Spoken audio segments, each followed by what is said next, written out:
دا سایډ ته چې کوم تاسو څه ښکاري دا دوه ړانده ملګري دي، په سترګو باندې نابینا دي، ړانده دي.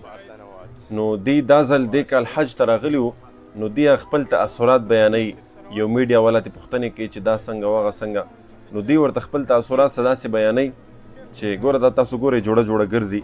دوی ورته وایي چې موږ خو په سترګو باندې ړانده یو، او بله خبره ده چې موږ خو کعبة الله د الله دغه کور بیت الله شریف په خپلو سترګو باندې ونه کتلو، خو چې کله دا مونږ ټچ کړو لاس مو ورته ویوړو نو مونږ داسې محسوس کړه چې گویا مونږ چېرته جنت ته را داخل شو.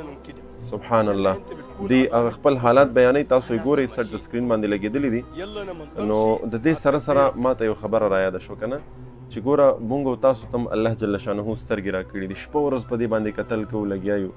کله مونږ او تاسو دا سوچ کړی دی چې دا د کومو خلکو سترګې ړندې دي، الله دې د سترګو د رڼا اغستې ده یا سترګې نه دي ورنصیب کړي، د دغې خلکو به څه حالت وي. نو دغسې یو بل نابینا و، د هغه نه ما په دې خپلو غوږونو باندې اورېدلي وو. ډېر پکې زموږ ملګري هم دي، حافظان دي، قاریان دي. نو هغه نه به چې اکثر موږ تپوس کولو چې ستا په زړه باندې کوم داسې غټ ارمان دی چې که چېرته ستا سترګې روغې شي او ته یې وګورې.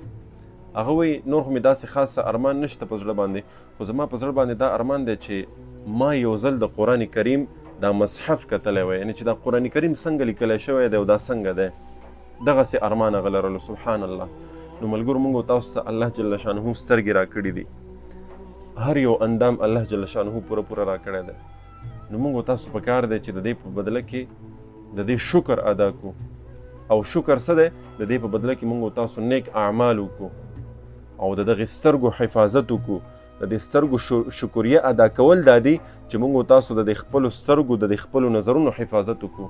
چېرته کې نامحرم څیز راغی، نامحرمه زنانه ښځه په لاره تېرېږي، د دې سترګو شکر به هله ادا کېږي چې کله نامحرمه تېرېږي او ستا سترګې ښکته شي، ستا نظرونه ښکته شي.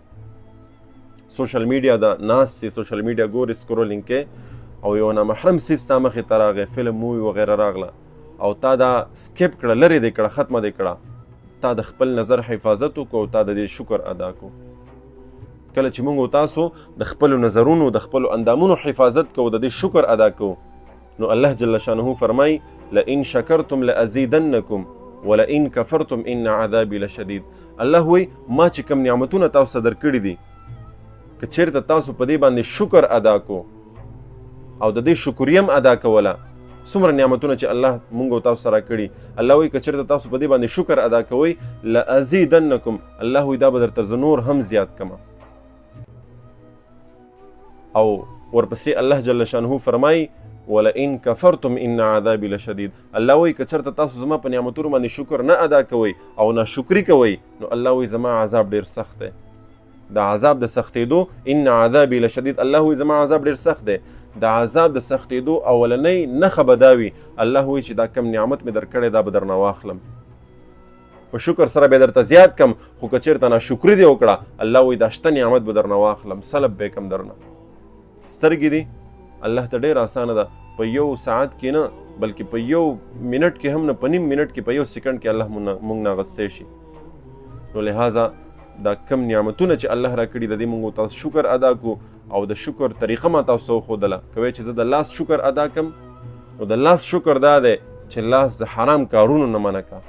د خولې او د ژبې شکر ادا کړم، خوله او ژبه د غیبت نه او د ناروا ویلو نه منع کړه. د سترګو شکر ادا کړم، نو سترګې د غلطو لیدلو کتلو نه منع کړه. د خپو شکر ادا کړم، د غلط ځای ته او د هغه ځای ته چې د الله نافرماني هلته کېږي هغه ځای نه خپلې خپې رامنې کوو، هغه ځای ته مه ځه، نو دا به ستا د اندامونو شکر وي. الله دې موږ ته چې څومره نعمتونه الله راکړي په دې باندې د شکر کولو، د صحیح او د کامل شکر کولو توفیق موږ ته رانصیب کړي، او د ناشکرۍ نه دې الله جل شانه موږ تاسو محفوظ وساتي. دغه پیغام د نورو ملګرو سره هم شریک کړئ. السلام علیکم ورحمة الله وبرکاته.